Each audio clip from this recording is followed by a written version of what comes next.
I'm joined by Lionel Hurst and Neal Coupland, who have been involved in the development of South West Rugby League for a little while. Hello, Joe. If you'd like to tell us, Neal, first a little bit about your background in rugby league.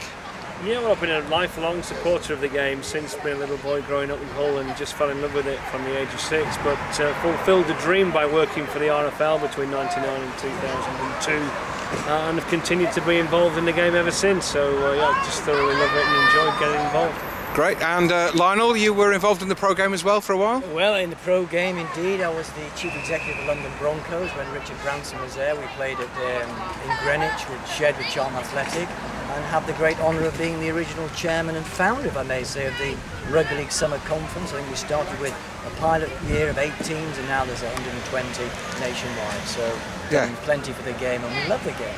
Fantastic. So you have a lot of experience in rugby league development. You live in Cheltenham now, Lionel, so you are in a very good position to evaluate how much of an impact it would make to have a World Cup game in Bristol for 2013. Well, it would, Joe, frankly, for the game, and particularly in this region, be a dream come true. We're building a very major base throughout the southwest for rugby league, from Cheltenham to the tip of Cornwall. Bristol, of course, is the epicentre of much of that.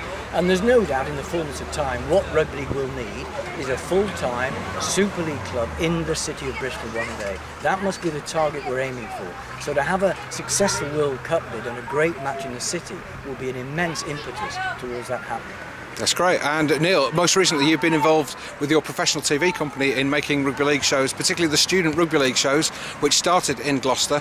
Same question to you, what difference would it make to have a Rugby League World Cup match in Bristol? I think World Cups in any sport just capture the imagination, don't they? It's just fantastic to see different countries coming in, and people really engage with that. So it's not a question of how many people are involved in rugby league at the moment or support it. They'll engage with the Rugby League World Cup.